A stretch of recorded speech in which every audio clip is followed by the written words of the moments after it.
गौतम उस समय के हर मशहूर गुरु के पास गए। उनकी बौद्धिक क्षमता और ज्ञान पाने की लालसा इतनी तीव्र थी कि जो चीज समझने में बाकी लोगों को सालों लग जाते थे वो कुछ हफ्तों में ही सीख लेते थे। समाधि की 8 अवस्थाएं होती हैं। गौतम ने उन सभी अवस्थाओं को प्राप्त कर लिया था, मगर फिर भी वो जानते थे कि ये जीवन की संपूर्णता नहीं है। उनके अंदर अब भी ज्ञान पाने की तीव्र इच्छा थी।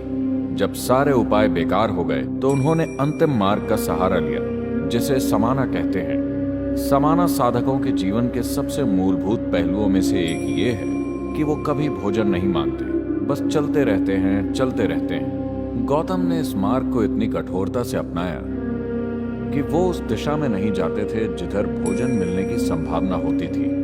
वो बस सीधा चलते थे। इस प्रक्रिया में उन्होंने अपने शरीर को इतना नष्ट कर लिया, वो इतने कमजोर हो गए कि वो बस हड्डियों का ढांचा बनकर रह गए। वो कभी भोजन की तलाश में नहीं जाते थे।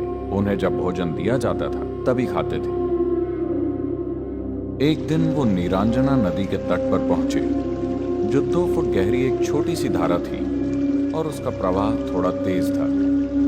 उन्होंने धारा को पार करने की कोशिश की। आधी दूरी पर वो आगे बढ़ने में असमर्थ हो गए। उनके शरीर में और शक्ति नहीं थी। वहां एक पेड़ की टूटी हुई टहनी थी, जिसे उन्होंने पकड़ लिया। पता नहीं वो कितनी देर तक वहां खड़े रहे। शारीरिक कमजोरी की वजह से उन्हें वो समय बहुत लंबा लगा होगा। वो कुछ मिनटों का समय भी हो सकता है या कुछ घंटे भी, मगर उनके अनुभव में वो समय बहुत लंबा था। वो बस वहीं अटके रहे। उनके अंदर अगला कदम उठाने की ताकत नहीं थी, मगर वो हार मानने वालों में से नहीं थे। अचानक उन्हें एहसास हुआ कि उनकी समस्या ये है कि वो आत्मज्ञान को पाने की कोशिश कर रहे हैं। वो आत्मज्ञान को खुद के साथ घटित होने नहीं दे रहे, वो उसे प्राप्त करने की कोशिश कर रहे हैं। वो एक असीम अनंत आयाम को पाने की कोशिश कर रहे हैं। फिर वो शून्य हो गए।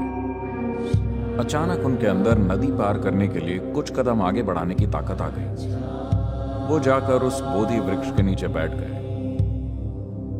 वहां बैठकर उन्होंने निश्चय किया, मैं यहीं बैठूंगा। या तो मैं आत्मज्ञान प्राप्त कर लूंगा या यहीं प्राण त्याग दूंगा। मैं यहां से नहीं उठूंगा। और वो बैठ गए। पूर्णिमा का चंद्र उग रहा था और उन्होंने परम ज्ञान प्राप्त किया और परमानंद की अवस्था में वहां बैठे रहे।